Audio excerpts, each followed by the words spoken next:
More concern if you're a Dolphins fan. Got to start worrying, has the NFL kind of figured out Mike McDaniel? Remember last year, greatest show on surf, putting up historic numbers, put a 70 burger, could have put up more against the Denver Broncos. It just seemed like everything worked. Every play was great. And then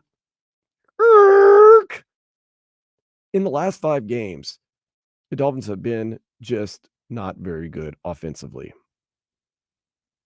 They've averaged 14 points a game. In fact, you go to Basement Sports. I want to go to Basement Sports. I'm just kidding. I got to go to the basement sometimes. On X, at Basement Sports In, it says, in the last 5 games that Tua has started, the Dolphins have averaged 14 points per game. For context, the winless Detroit Lions averaged 16.8 points per game in 2008, with quarterbacks Dan Orlovsky, terrible. I love D.O. Dante Culpepper, past his prime. Wait, was this after the Miami stint? Yeah. John, he went to Detroit? Yeah, John Kitna. I don't even remember that. Holy cow. So that triumvirate of quarterbacks, man, Orlovsky, Culpepper, and Kitna, 16.8 winless season 2008. Dolphins in the past 5 games have averaged 14. I'm happy you brought this up because prior to the injury, if we really talk about that Buffalo game, it was terrible. Tua was playing bad before the injury. Everyone was playing bad. Some of the play calling kind of was questionable because the 2 interceptions that he did throw before the pick six. Oh, the pick six was absolutely garbage. Right. I mean, but one of the interceptions, I believe both Tyreek and Jalen Waddle weren't on the field. And it just made no sense to me why you don't have your 2 best players on the field, or at least one of your best players on the field. Why would you have both Jalen and Tyreek? If I'm the defense and I don't see Tyreek or Jalen on the field, I'm going all in. I'm not, no disrespect to Chosen. I guess he got waived. He just got released. The Dolphins did disrespect him by cutting him. But, he's not the same. Robbie Anderson was good. Robbie Chosen hasn't been good. And what was the other guy? Malik Washington? Malik has not seen the field yet. He's been injured. He's supposed to see the field tomorrow. Odell Beckham Jr. also. In case you're keeping count. Braxton Berrios can't catch a pass. Like, you have to have one of these gentlemen on the field at all times. Somebody to make plays. And you have 3 playmakers. Well, you have 4 playmakers. Devon Achane, God bless him. Right. Devon, Tyreek, Jalen, and I would even include Jonnu Smith. Jonnu did look better in game 2. But, I mean, how much can you glean from getting your ass whooped, Nonetheless, let's look at the past 5 games. Has the NFL figured them out? Oh, wow. We're going to go to the last 5 games? Are we going back from Baltimore? Oh, we're going back to Baltimore. 56-19. Yeah, okay. That was the defense. Defense got mollywhopped. They did match them the first 2 touchdowns. Yeah, remember, we scored 14 pretty early. Right. Like, we matched them 2 touchdowns, and then after that, they boat raced them. Tyreek dropped that pass. Then the Bills come in with everything on the line. And once again, the chance in week 18 at home, no weather issues, to prove that you are the new AFC East leader. You're going to go 2nd seed. You're going to give your fan base their first home playoff game in 100 years. And what do? 21-14. That's how the score was? It was 21-14? 21-14. Really? I rewatched the game the other day. Yeah. I thought it was okay. Bills had that late return. Dolphins did absolutely nothing. Ugh. So wild card game. Okay. Chiefs 26, Dolphins 7, and that's on the Tyreek Hill coming back for a pass. I'm not going to argue the good and the badness of the pass. That was a call. Listen, I'm going to say great play by Tyreek Hill. What, for the touchdown? Yeah.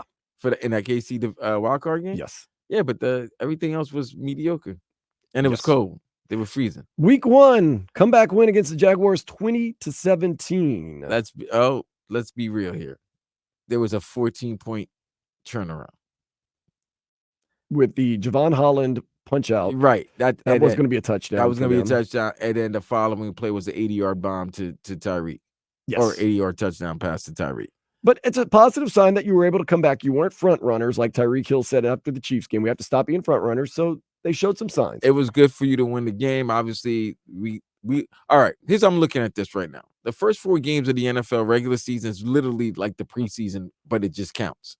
All the quarterbacks are terrible, by the way. Nobody's throwing for, except for Derek Carr. Well, no, Derek Carr's not even leading the league in passing.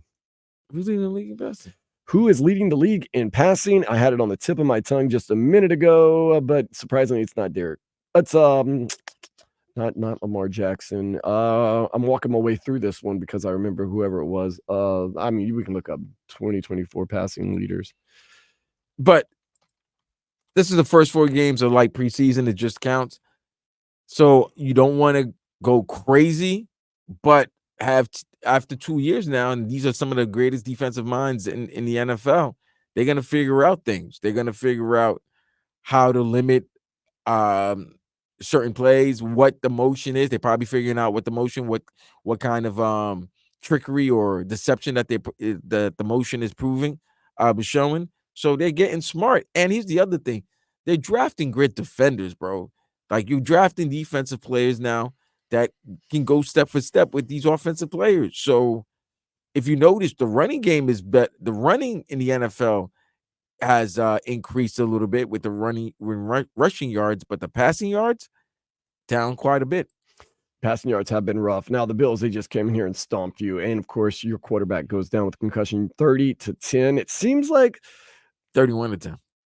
It's 31-10? Yeah. Yeah, and they missed the field goal, too. It could have been 34-10. It says 30-10. I'm just quoting the article that I'm looking at.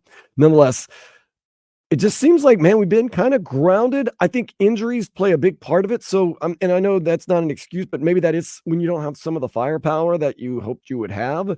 But I will say the offense this year has looked. I think it was Brock Purdy who's leading the. It's actually your guy, Aaron Rodgers. No, he's leading the yards because he played. Yeah, that's what I'm talking about. Yards. Right. Yeah, but Brock Purdy was actually the guy. Brock Purdy probably will pass Aaron, and he's throwing for 275 yards a game. So, yeah. Gardner Minshew, you've been knocking him. He's third in the league in passing. Gardner Minshew is third. So, yeah, the top 3 is Brock, Stafford, and Minshew and Goff. So has the league figured out Mike McDaniel, or is it the injuries? Because I will say, remember, top heavy. Vlad, we heard all this in top the offseason. New wrinkles. This offense has got Jonnu Smith now, a tight end. And I know it's a small sample size, but from what I've seen, the eye test is that not as good. Keep waiting for the big play. Keep waiting for this explosiveness. Keep waiting for this excitement. Has the league kind of caught up after 3 or 2 years? Two full seasons with Mike McDaniel, or maybe someone figured something out last year, Ravens and Bills and Chiefs. It just has not seemed explosive and exciting. Bills know you very well. All too well. Well, all too well. They're your daddy, but definitely the coach. I forgot his name, just slipped my mind right now. But they've Sean McDermott, who's taken over more of the defensive play calling after letting Leslie Frazier go a year ago. Mm-hmm. He knows the schemes very well. Like, nobody's gonna know you better than your division opponent, and he's been able to limit the impact of Tyreek in games versus the Bills, and he puts them in a bad position where it's pretty much where they're passing, which we want to do, but they're passing to catch up. It's not passing to increase the lead or take the lead or anything like that. You're passing to catch up, and you're leaving two of viable to get hit because the offensive line, let's keep it a buck here, guys. After 2 weeks, offensive line is not looking as good as Chris Greer was making us feel like we were overreacting during the offseason. That we played that cut where he's like, "Oh, Mike, you're not laughing." Well, yeah, I bet you're not laughing right now. There's been a lot of checkdowns this year so far, but I think it's a combination of all these things. The injuries, yes, you don't have the same types of weapons. And like I said, the book is getting denser and denser. Like, there's now 2 years with Mike McDaniel. There's now a copycat league going on. The injuries are taken apart. The book is getting more volumes in there. The copycat league happening. And it just doesn't seem like it's been as explosive. With that being said, they'll probably go to Seattle and score 48 tomorrow. I mean, I'm just saying. They're not scoring 48. No, I'm just saying. Seattle's a very good defensive team. Yeah, that secondary is pretty good. And you got Skylar Thompson. We'll see. I'm not the hugest Skylar Thompson fan, but you know what? Right now, I got to ride with him and see what happens. He's got to go out there with that attitude of just slinging it around, man. He's got to go out there and play carefree and not worry about making mistakes and just be as explosive as possible. But Yeah, I mean, it does hurt. Raheem Mostert, obviously not healthy. Tyreek Hill going through whatever Tyreek Hill's going through. Jalen Waddle, I thought, has looked solid this year. Devon Achane's had to do a lot of the work, but teams are toughening up against the Dolphins, and they have not shown a lot of wrinkles And